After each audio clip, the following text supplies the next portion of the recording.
Dalam nama Yesus kami sudah berdoa. Silakan.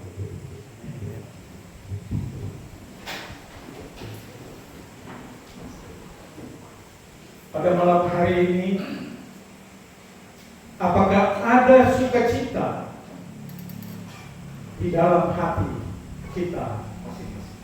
Kalau ada sukacita, tolong lambaikan kami. Terima kasih saudara-saudara. Puji Tuhan. Suatu kebanggaan bagi saya sebagai pembicara malam hari ini. Jika saya membagikan firman Tuhan ini bagi orang yang bersukacita. Kenapa, saudara? Kalau kita datang dengan sukacita untuk mendengar firman Tuhan, saya yakin firman yang kita pelajari malam hari ini boleh berguna bagi kita. Malam hari ini kita memasuki malam yang kelima. Tidak terasa, saudara. Ya. Dari mulai malam pertama, kedua, ketiga, keempat, tidak terasa. Yang tidak dapat rasa. Dan memang begitu, saudara. Kenapa? Itu orang bicarakan firman Tuhan. Ya, jadi itu waktu, ya, tidak terasa. Orang sudah sampai di malam yang kelima. Padahal masih terasa tuh. Waktu orang kerja bakti hari Minggu, saudara, orang makan siang itu masih terasa dia punya makanan, ya.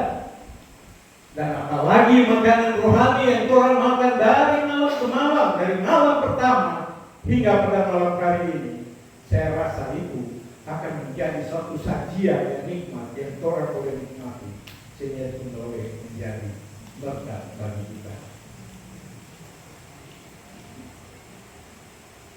Saudara-saudara yang kasih, firman Tuhan berkata dalam Yeremia 29 ayat 11. Sebab aku ini mengetahui rancangan-rancangan apa yang ada padaku mengenai kamu. Ya, dia berbicara siapa? Padaku, Tuhan. Dia tahu, ya, dia mengetahui rancangan-rancangan terbaik bagi kita. Ya, yaitu rancangannya adalah rancangan damai sejahtera, bukan rancangan kecelakaan, untuk memberikan padamu hari depan yang penuh harapan. Saudara, jadi yang orang pelajari hari demi hari, ya, adalah suatu pemberian Tuhan yang boleh memberikan suatu kedamaian di dalam hidup kita sehari-hari. Tuhan tidak pernah merancangkan kecelakaan. Tuhan tidak pernah merancang penderitaan. Tuhan tidak pernah merancang kesusahan atau kesulitan menimpa hidup kita. Tuhan merancang damai sejahtera bagi kita semua. Tetapi kenapa, saudara? Ya, kenapa di ayat 9 bahwa Tuhan itu siapkan, mempunyai satu rancangan damai sejahtera. Tapi kenapa dalam kehidupan kita sehari-hari orang masih dapat kesulitan, penderitaan, ya? Sementara Tuhan bilang sendiri, Dia punya rancangan. Apakah Tuhan yang salah pada saat kita menderita hari ini? Tidak, saudara. Tuhan punya rencana, manusia tidak akan menderita. Tetapi akibat dari pelanggaran manusia itu sendirilah yang menyebabkan kita merasakan penderitaan, kita merasakan suatu beban, atau kita merasa ada sesuatu yang menghimpit kehidupan kita, sehingga kita merasa tidak dirancang atau maksudnya kita merasa, oh, itu rancangan damai sejahtera kita tidak terima. Padahal itu karena kejatuhan manusia itu sendiri. Saudara-saudara yang kekasih, kita akan flashback, ya. Kita melihat dari malam ke malam apa yang kita sudah pelajari. Ya, di hari pertama kita sudah mempelajari harapan hidup melalui surat atau firman, ya, bahwa Alkitab memberitahukan kepada kita bahwa Allah begitu baik dalam kehidupan kita, ya, sehingga Dia menyiapkan firman-Nya melalui ilham Roh Kudus kepada nabi-nabi, pada rasul-rasul, sehingga Alkitab ini boleh menjadi panduan bagi kita, ya, penuntun pada kita untuk ke jalan yang benar. Kemudian malam kedua, ya, malam yang kedua, harapan yang hidup melalui kedatangan Tuhan, kedatangan Tuhan, ya, saudara-saudara. Siapa orang beragama? Kenapa kita datang ke gereja? Kenapa saya mau percaya atau kenapa saya mempelajari firman Tuhan? Karena ini, saudara, ada janji di sana. Kedatangan Tuhan Yesus atau kedatangan yang kedua kali. Oleh karena itu adalah janji untuk kita yang menderita saat ini.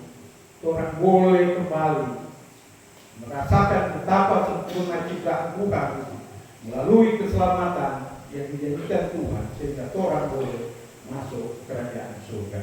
Ya. Kemudian pada malam ketiga kita sudah mempelajari harapan hidup melalui hukum. Saudara, pada malam ketiga kita berbicara mengenai hukum. Dibilang bahwa pelajaran itu bilang kita tidak diselamatkan oleh hukum. Orang tidak mau masuk surga karena hukum. Tidak diselamatkan oleh hukum, tetapi oleh kasih karunia Tuhan melalui anaknya Yesus Kristus yang sudah menebus kita. Mungkin padahal kan sudah diselamatkan. Kan ditanya malam itu, siapa yang merasa sudah diselamatkan? Semua kata. Padahal masih harus ada itu. Saudara, saya mau kasih satu contoh bahwa kasih karunia itu sering digunakan orang bilang sekali selamat tetap selamat. Apa yang kita making? Yang penting Yesus ketemu saja, maka saya akan selamat. Kasih karunia Allah mungkin saya bisa contohkan seperti ini. Pada saat manusia jatuh dalam dosa, ya, kita contohkan kita jatuh dalam jurang, di dalam bilangnya sumur yang dalam yang gelap, ya, tidak ada harapan lagi kita mau selamat di dalam sumur yang mungkin udara oksigennya sedikit, tetapi kasih karunia Allah Dia turunkan melalui tali. Ini kasih karunia saya.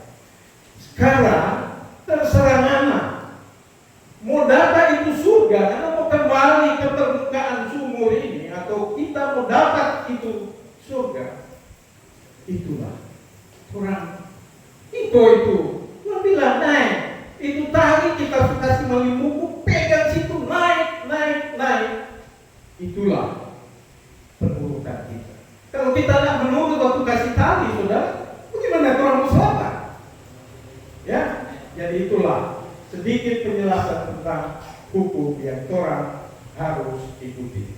Dan pada malam yang keempat, kita sudah mempelajari tentang harapan hidup melalui hari perhentian. Ya, bahwa Allah oleh karena kebaikannya telah menyediakan suatu hari perhentian bagi umat-umatnya yang merupakan hari penuh berkat sebagai janjinya. Dan malam hari ini, malam yang kelima, kita akan mempelajari dengan judul kita pada malam hari ini, yaitu harapan hidup melalui perhentiannya. Harapan yang hidup melalui gaya hidup. Malam hari ini kita akan melihat bagaimana 2 Timotius, kita akan mulai dengan 2 Timotius 3 ayat 16. Ya, yang orang mempelajari ini, yang dari malam ke malam ini, saudara. Yang orang percaya ini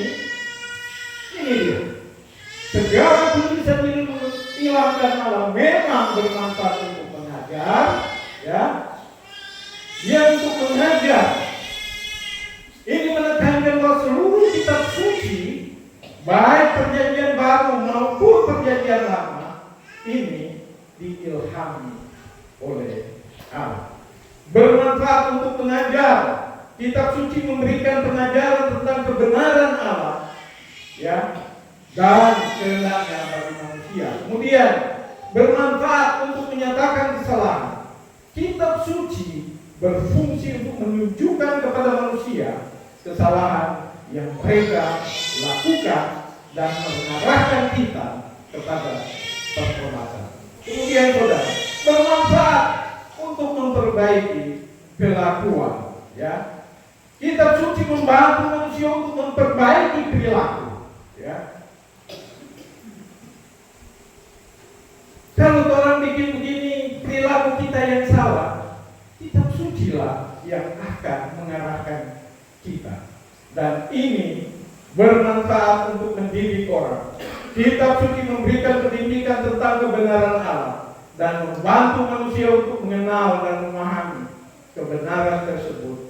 Dengan demikian, 2 Timotius 3 ayat 16 mengajarkan bahwa kitab suci adalah sumber kebenaran, pengajaran dan pedoman hidup bagi manusia yang ingin mengenal atau mengikuti Allah.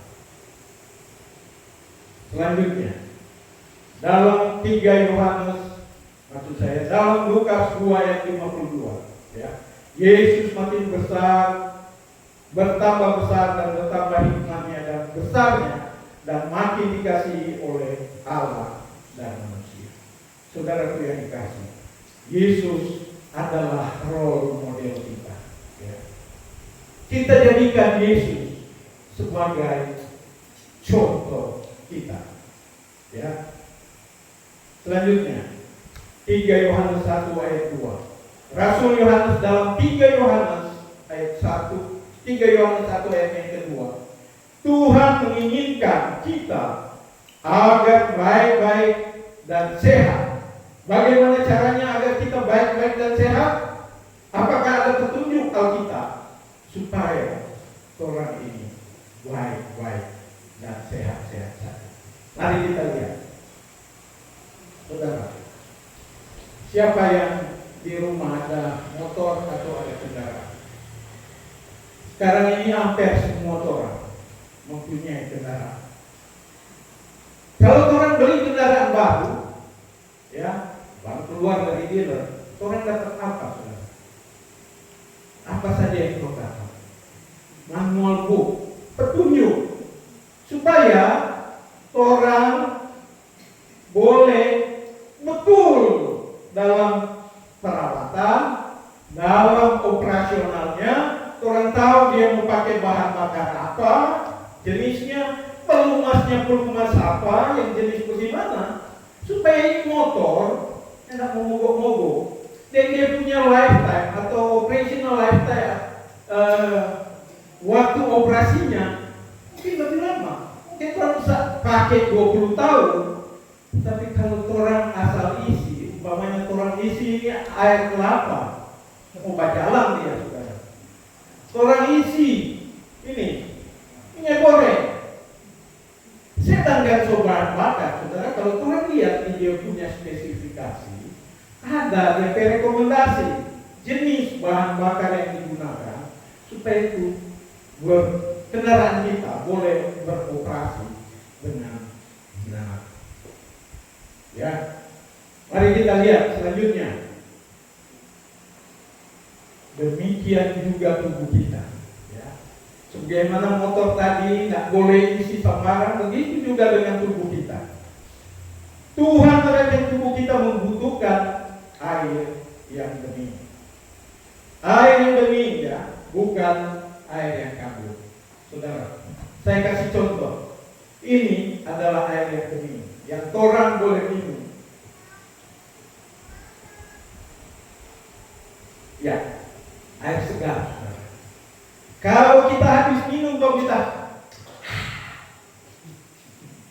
apa itu, saudara? Ya. Oke, selanjutnya. Tuhan ya ciptakan itu orang pemakanan, orang peminuman. Tetapi setan sudah tidak setuju dengan itu. Selalu ada pertentangan antara yang baik dengan yang jahat.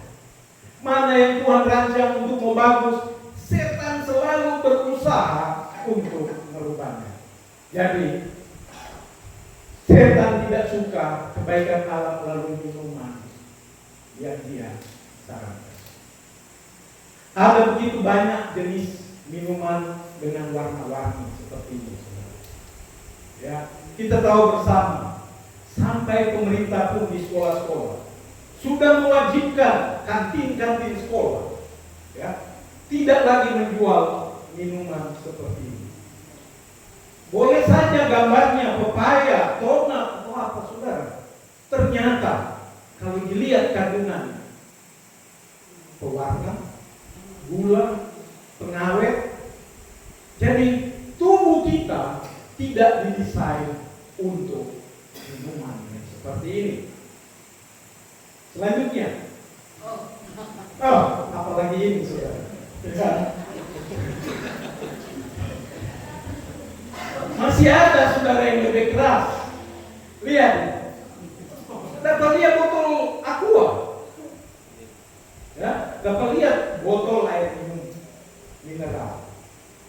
Tapi ini bukan air minum mineral, saudara. Ini cap tikus yang dikemas dengan botol. Ya.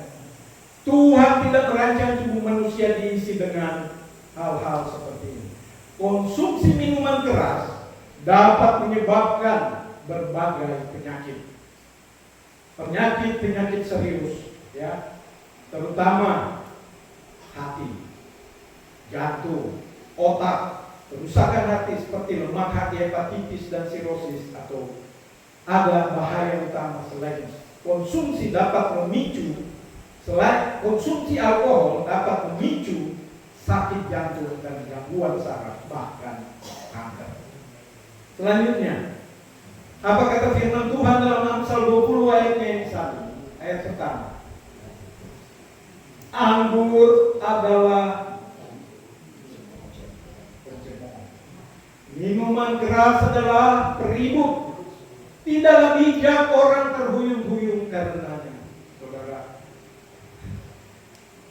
orang sering lihat bagaimana orang yang ada yang bilang dulu, kakak saya saudara, ya, bersyukur dia sudah kembali lama, tapi sempat hilang. Ya, jadi dia tahu kalau masalah yang ini. Kemudian pencuri, orang kikir, pemabuk, pemfitnah dan penipu tidak akan dapat bagian dalam kerajaan Allah.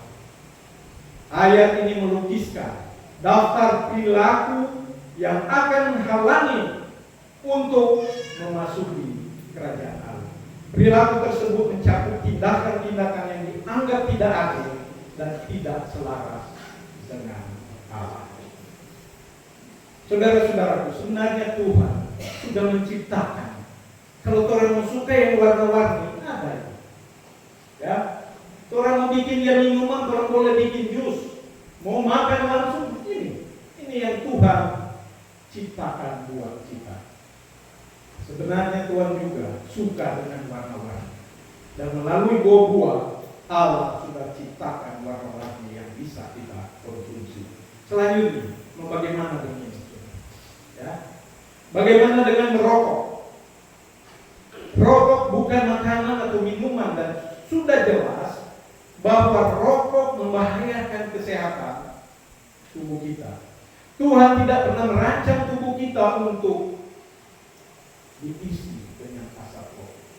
Saudara-saudara, tadi waktu kita mempelajari ini, kita bayangkan kalau memang Tuhan ya mengizinkan kita untuk menggunakan rokok, pikir-pikir, waktu penciptaan di Taman Eden itu Tuhan sudah bikin ya, satu pipa buat Adam dan Hawa, ya, Kalau itu berguna bagi tubuh kita dan menyehatkan, selain buah-buah itu Anda kasih. Ini bisa, tapi tidak. Tubuh kita tidak dirancang untuk diisi dengan asap rokok. Biar kita lihat, saudara, ya. Dia yang kaya, kita yang mati, ya. Waspada jebakan rokok terhadap generasi muda, saudara.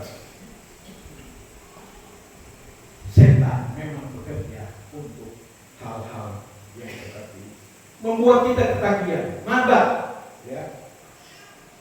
So ada makanan, so ada minuman, tapi orang terikat dengan ini. Sementara tubuh kita tidak dirancang.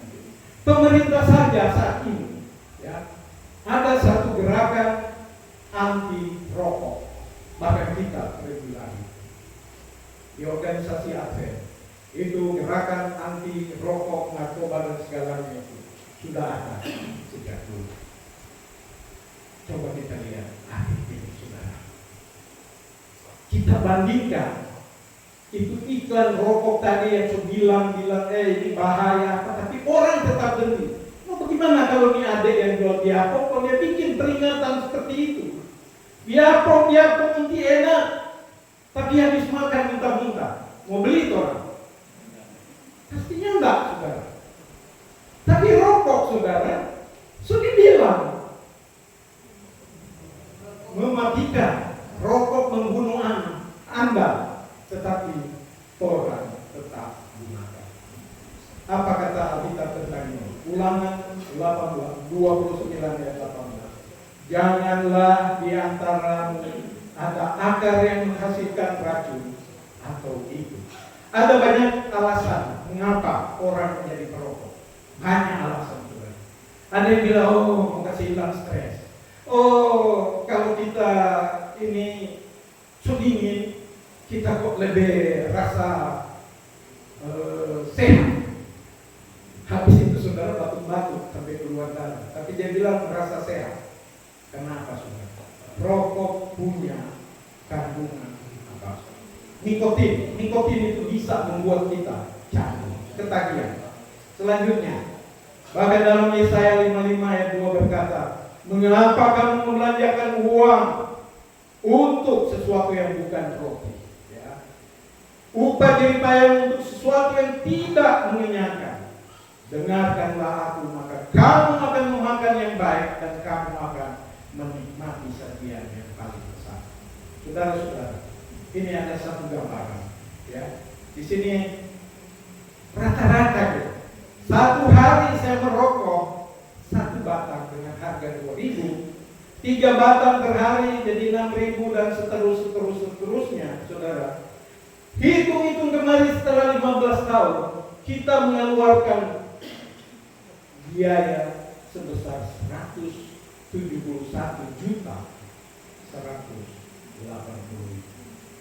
Saudara, boleh beli rumah ini, tanah komplit yang rumah, ya.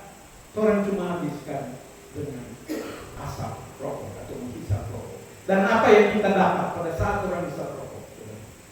Ya? Sakit. Kalau orang sudah sakit, ya, keluar doi enggak? Jadi merokok tidak menguntungkan kita.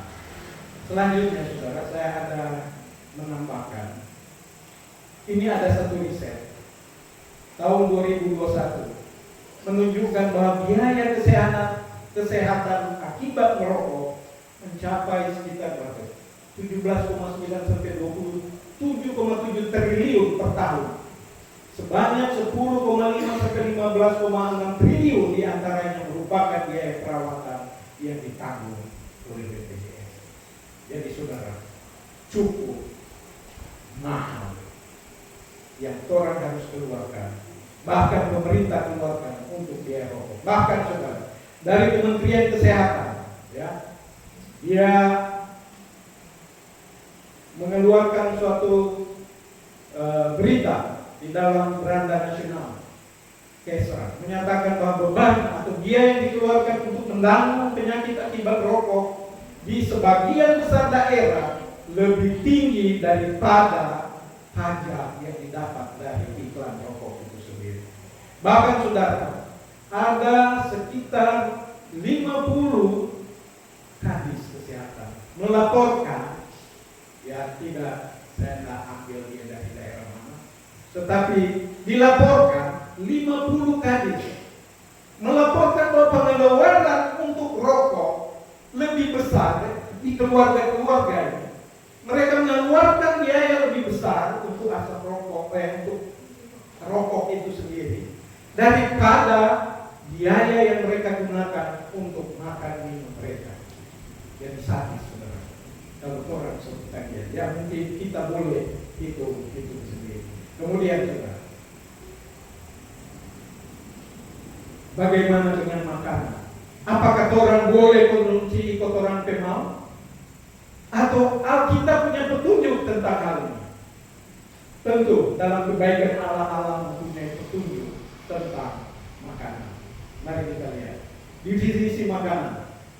Makanan adalah kebutuhan pokok manusia berupa karbohidrat, protein, vitamin, mineral, dan unsur penunjang lainnya yang dikonsumsi paling kurang 3 kali sehari yang dapat memberikan kita energi untuk beraktivitas. Sebelum lanjut, mari kita lihat selanjutnya. Kejadian 1 ayat 29. Berfirman Allah, lihatlah aku memberikan kepadamu segala tumbuh-tumbuhan yang berbiji di seluruh bumi dan segala pohon-pohonan yang berbuah, yang buahnya berbiji, itulah menjadi makanan kita. Ayat ini adalah bagian dari kisah penciptaan Kejadian 1 di mana Allah menciptakan langit dan bumi serta segala makhluk di dalamnya. Setelah menciptakan manusia, Allah memberikan instruksi kepada mereka untuk makanan mereka. Karena orang diciptakan bukan Tuhan cuma kasih biar begitu, ya. Sebagai ciptaannya dia atur supaya orang itu boleh sehat, umur panjang. Kita bisa lihat ya, dari zaman sebelum zaman, mulai dari Adam sampai ini, ya, umur orang banyak-banyak. Yang paling panjang Metusalah 969. Banyak sudah 900-an. Tapi setelah Nuh orang hidup umurnya mulai pendek. Oke. Nah, ini dia. Makanan yang Allah ciptakan, apakah ada masalah dengan buah-buah? Ya. Apakah karena dia berduri kok bilang dia haram? Tidak. Buah-buah tidak ada yang haram.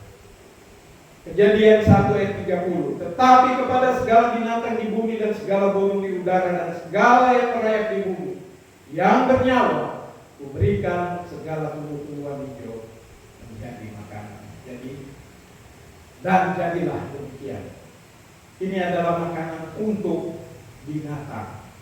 Ya. Kata kuncinya, manusia makan buah, binatang makan sayur. Selanjutnya, Kejadian 3 ayat 18. Semak, duri dan rumput duri yang akan dihasilkan bagimu dan tumbuh-tumbuhan di padang akan menjadi makanan. Makanan untuk manusia adalah buah dan makanan untuk binatang adalah sayur. Ini adalah makanan manusia sebelum jatuh ke dalam dosa. Tetapi Kejadian 3 ayat 18, manusia makan sayur yang seharusnya makanan binatang. Karena apa? Pada saat manusia dikeluarkan dari Taman Eden,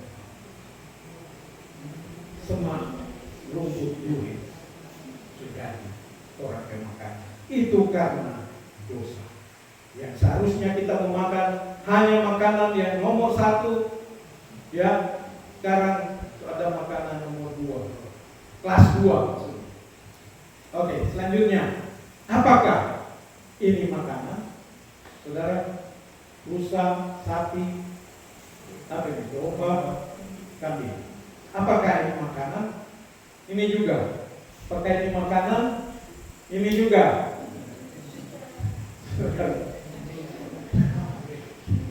Banyak sekali. Kalau tidak ada perek kalau di sini, ya. Kalau lawan. Apakah ini makanan? Mari kita lihat petunjuk Alkitab tentang makanan daging atau hewan. Dalam Kejadian 9 ayat 3, Alkitab menyinggung lagi tentang makanan. Segala yang bergerak yang hidup akan menjadi makananmu. Aku telah memberikan semuanya itu kepadamu seperti juga tumbuh-tumbuhan hijau. Segala yang bergerak di sini, saudara, berarti binatang atau hewan. Inilah petunjuk pertama manusia boleh makan, ya. Makan daging atau hewan. Kenapa demikian? Karena ini adalah berhubungan dengan peristiwa air bah.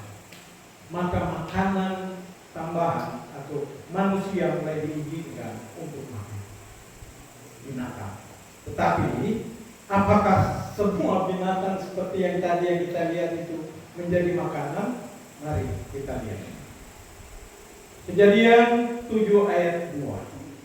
Dari segala binatang yang tidak haram haruslah kau ambil 7 pasang jantan dan betina, tetapi dari binatang yang haram 1 pasang jantan dan betina. Saudara, waktu Nuh menebakkan, Tuhan perintahkan kami, ini yang 7 pasang kamu kasih naik berapa? Yang halal maksudnya. Yang halal kamu kasih naik 7.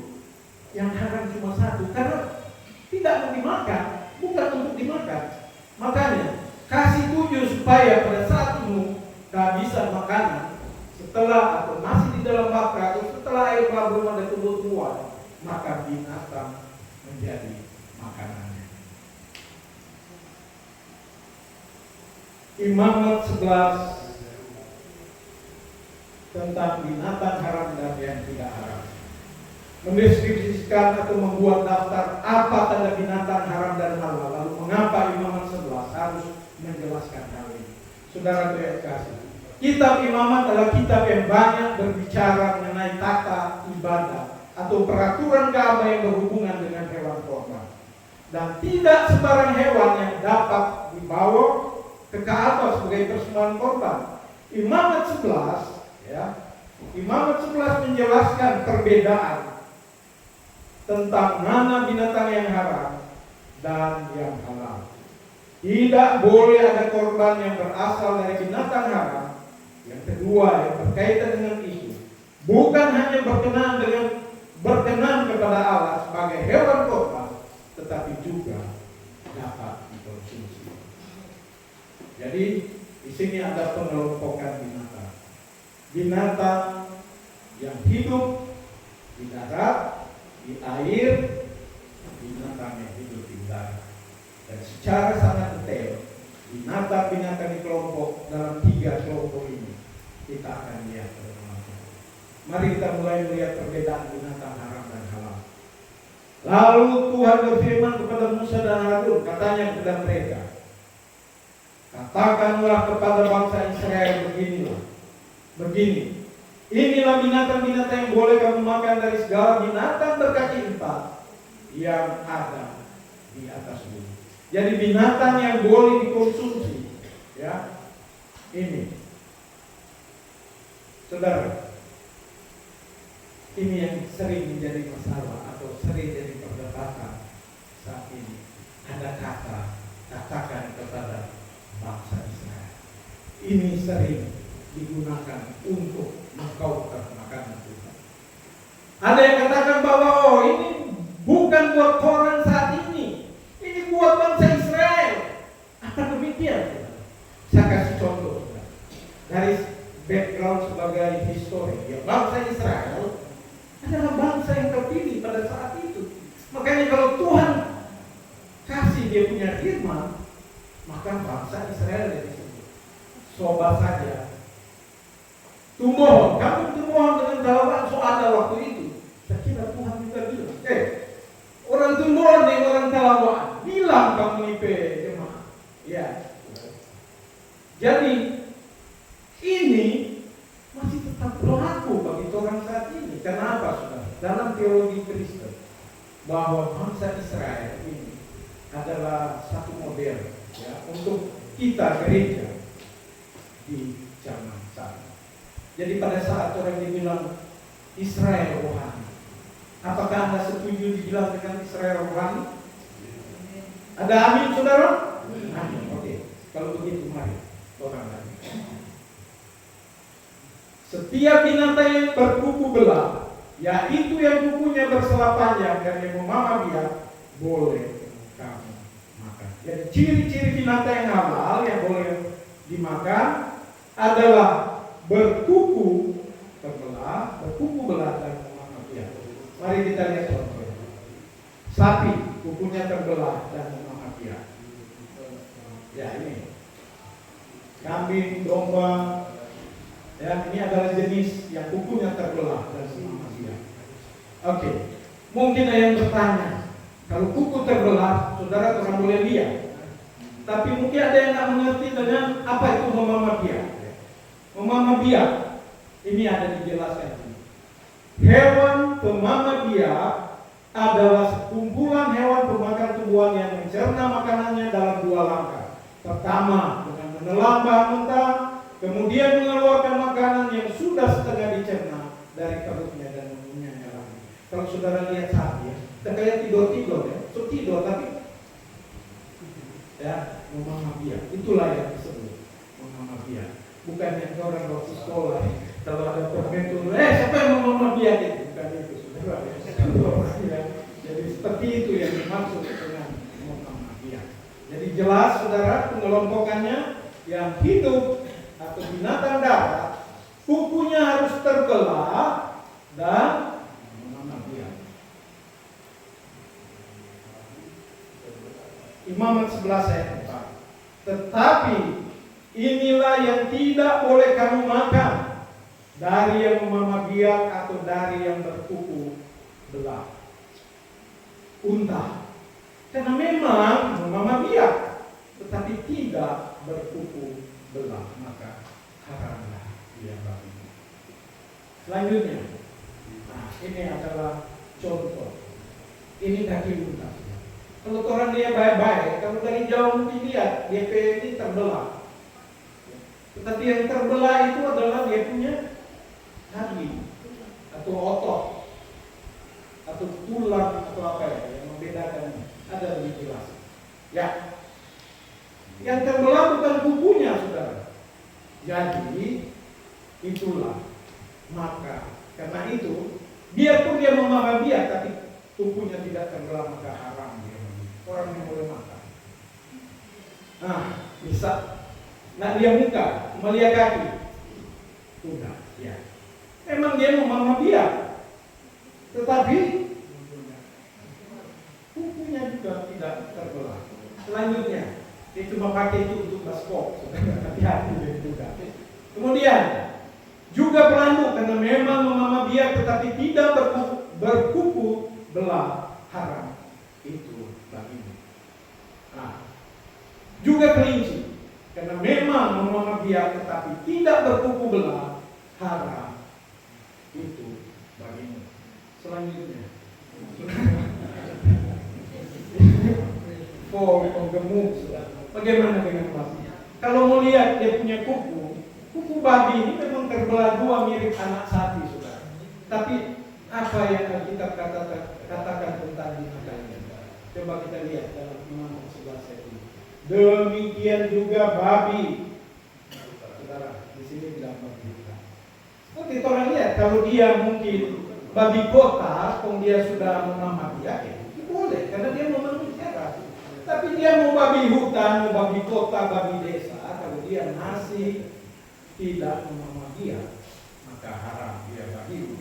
Selanjutnya, saudara, ini kita bisa lihat bagaimana ya babi telah menjadi makanan favorit banyak orang. Bahkan di segala acara, babi selalu tampil mengetahui. Bahkan saudara di sini bilang bahwa bukan cuma artis yang naik daun, ya, babi juga naik daun, tapi tetap babi tidak dapat dikonsumsi. Dia sudah naik daun atau naik apa, tetap tidak bisa dikonsumsi. Oke. Nah, ada pertanyaan. Ini yang sering dipertanyakan. Loh, bagaimana dah? Kalau cuma dia kuat,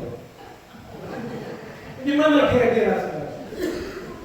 Kita nak makan daging lebih kuat, karena suka sekali. apalagi dia cemburu macam-macam. Bolehkah? Ya, kita lihat. Saya 65 ayat 3 dan 4. Kita mulai dengan ayat 3. Suku bangsa yang menyakitkan, saya tandaskan merah, yang menyakitkan hatiku, ya, senantiasa di depan mataku dengan mempersembahkan korban di taman-taman dewa dan membakar korban di atas batu bara. Ayat ini menyoroti perbuatan dan ritual penyembahan yang dilakukan orang pada saat itu. Dan kemudian kita lihat yang duduk di kuburan-kuburan dan bermalam di dalam gua-gua yang makan daging babi dan apa saudara? Dan kuah daging najis ada di dalam dorang kecuali atau di dompet panci. Artinya saudara, ini menyakitkan hatiku karena dia dapat di sini. Artinya Tuhan tidak mengizinkan itu untuk kita konsumsi. Saudara, ini sudah jelas, bukan cuma daging babi, ya. Daging najis dan kuah daging najis. Jadi semua yang haram itu yang dibilang najis. Selanjutnya, bahkan dalam Yesaya 66, saudara, lebih keras lagi, ayat 17, saat kita berkata, mereka yang menguduskan dan mentahirkan dirinya untuk taman-taman dewa dengan mengikuti suara yang ada di tengah-tengahnya, yang memakan ini dan binatang-binatang jijik serta tikus. Apa saudara bilang sini? Semuanya akan lenyap sekaligus. Demikian firman Tuhan, bukan kita yang bilang.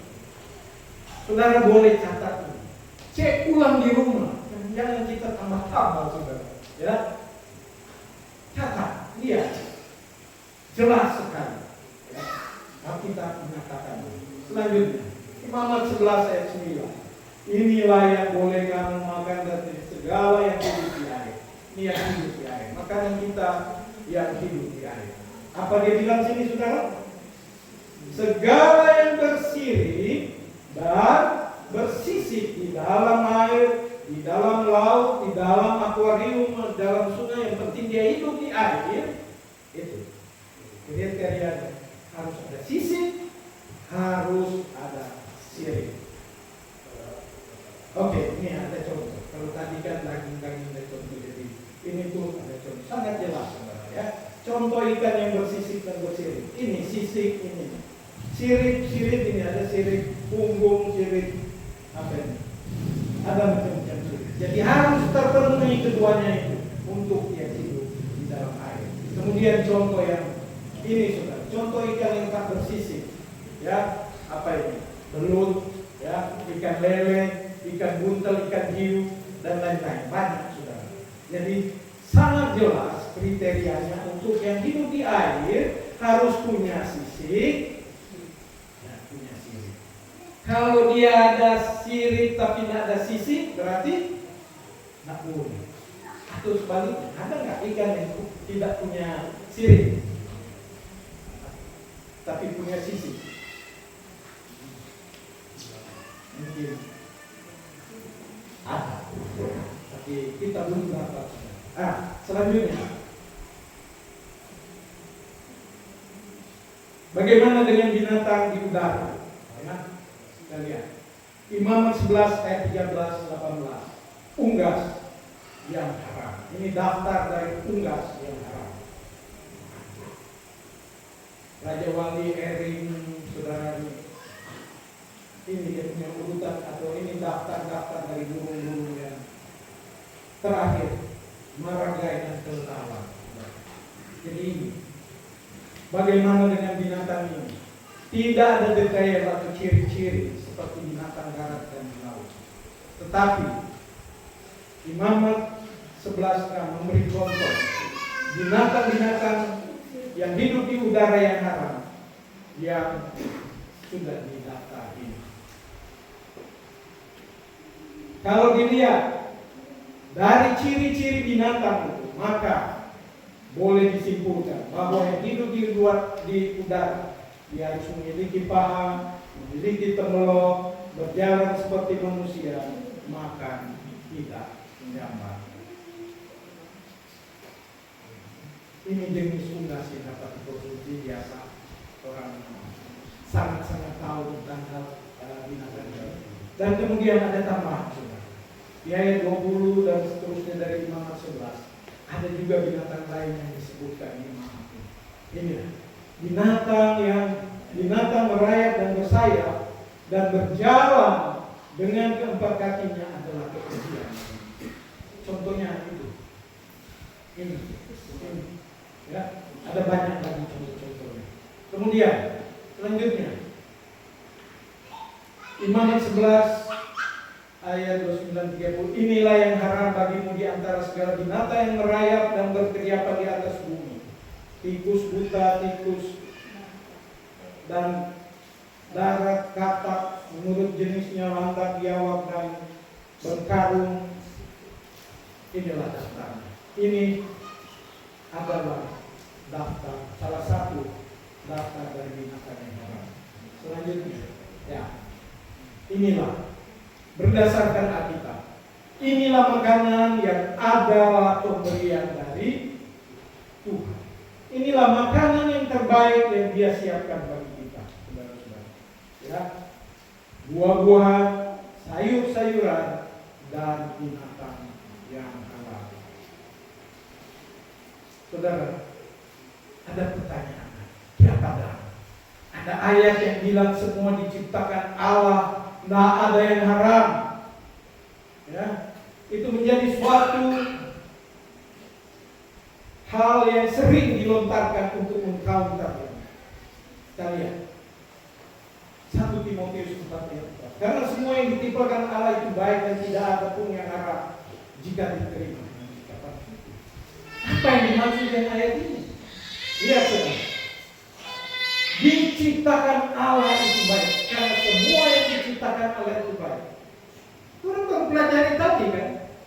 Ya, ini dia. Makanan yang diciptakan Allah buat manusia ya ini baik semua. Karena kalau kita ikuti saudara, kenapa ada ayat ini? Ya, ayat ini adalah pada saat Timotius berada di Efesus. Di Efesus itu ada tuh ajaran-ajaran yang sesat. Ya. Jadi sedang itu yang Allah ciptakan, orang semua larang. Mari kita lihat jawabannya di ayat yang ketiga, 1 Timotius 4 ayat 3. Ini mereka itu melarang orang kawin, melarang orang makanan yang diciptakan Allah. Mereka jelas. Itu orang pelajari tadi yang ciptaan Tuhan itu dong larang. Bahkan orang larang kawinnya. Jadi pada saat itu sudah ada itu ajaran-ajaran sesat. Ya, maka cukup jelas ya. Maksud dari ayat itu bukan bahwa semua yang bergerak boleh makan, ciptaan Tuhan terus boleh makan. Saudara, lama-lama orang baru makan sebenarnya setelah dimaksudkan sebenarnya. Ya. Jadi cukup jelas ya saudara. Oke, kita lanjut. Kenapa? Pertanyaan. Kenapa orang masih ada sampai saat ini yang kurang mengerti? Kenapa? Mari kita lihat. Yeskiel 22 ayat 2. Apa dia bilang saudara? Imam-imamnya memperkosa hukum Taurat dan menajiskan hal-hal yang kudus bagiku. Mereka tidak membedakan antara yang kudus dengan yang tidak kudus dan tidak mengajarkan perbedaan yang najis dengan yang tahir.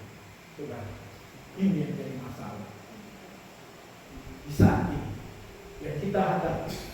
Kenapa banyak dari kita yang belum melakukan atau melakukan firman Tuhan masalah dengan kesehatan atau makanan kita? Karena ini Tuhan tak kasih ada. Imam-imam itu siapa? Siapa saja? Pendeta-pendeta, pengajar-pengajar Injil, ya. Orang tutupi ini kebenaran. Dan saudara, pada saat mereka menutupi ini, sama saja mereka sedang menuntut kebaikan Allah untuk saudara dan saya.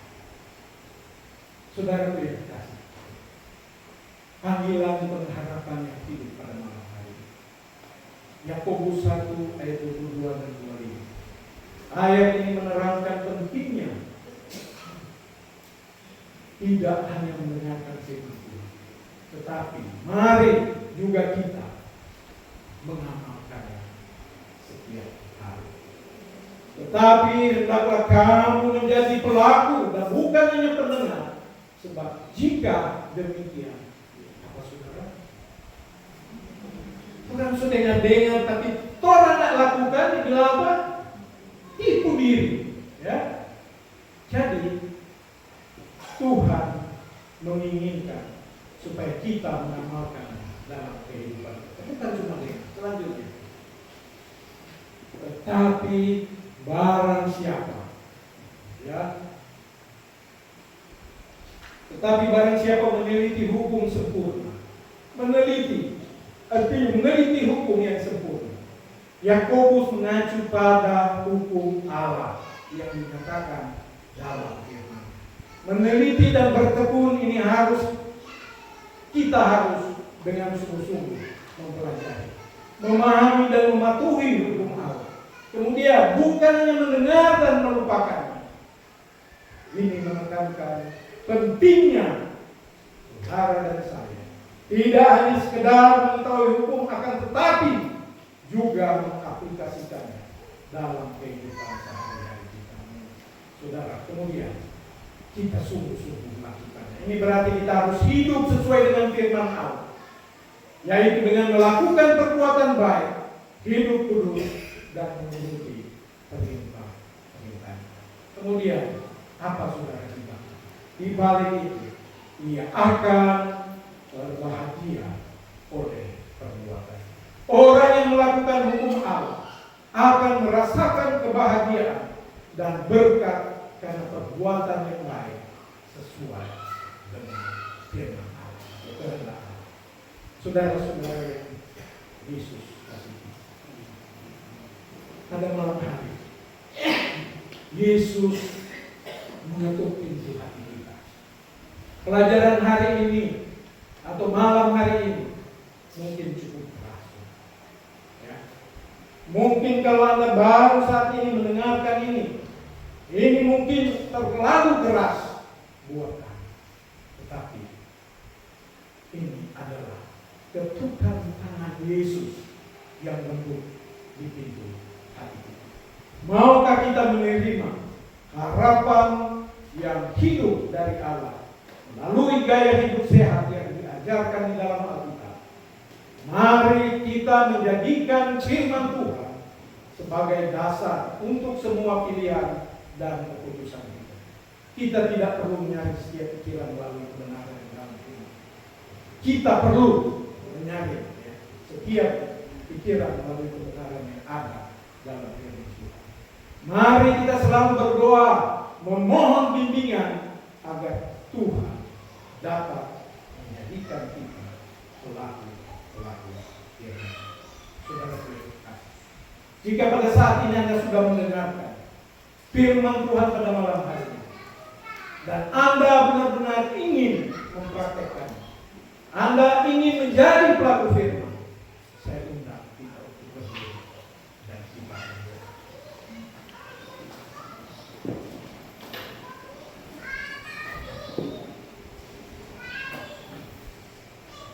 Bapa kekal yang bersemayam di dalam kemuliaan surga, terima kasih Tuhan. Pada malam hari ini Engkau sudah boleh tuntunkan untuk mempelajari firman Tuhan melalui gaya hidup. Oh Tuhan, kami berterima kasih karena malam hari ini Engkau melalui firman telah membuka tabir kebenaran. Kami yakin ya Tuhan, firman-Mu ini adalah benar dan amin. Oleh karena itu, pada malam hari ini kami mendoakan untuk saudara-saudara, kekasih kami, saudara-saudara kami yang sudah boleh mendengarkan, ini boleh menjadi berkat bagi kami. sehingga pertumbuhan iman kami boleh bertumbuh dan bertumbuh untuk menjadi pelaku-pelaku firman. Oh, terima kasih Bapak untuk kebaikan bagi kami semua, sehingga kami boleh dikuatkan pada malam hari. Dan saat ini ya Tuhan, kami siap untuk kembali ke rumah kami masing-masing. Kami mohon kiranya pertolongan Tuhan boleh menjadi bagian kami, serta setiap langkah kami. Kendaraan-kendaraan yang kami gunakan Tuhan itu, sehingga kami boleh tiba di rumah kami masing-masing dengan segala selamat. Terima kasih ya Bapak. Terima kasih untuk cuaca yang baik yang Engkau sudah berikan kepada kami. Terima kasih Tuhan. Masih ada hari esok bagi kami. Besok kami akan melanjutkan pelajaran KKN di malam yang baik. Kami mohon kiranya tuntunan-Mu tetap menjadi bagian kami. Cuaca yang baik kiranya Engkau Tuhan. Kau berikan cuaca yang baik hingga KKN menjadi terlaksana. Banyak tamu-tamu yang boleh dimenangkan ya. Terpuji-pujilah Engkau ya Tuhan. Ampuni kami orang yang berdosa ini. Di dalam nama Yesus kami sudah berdoa dan mengucap syukur. Haleluya.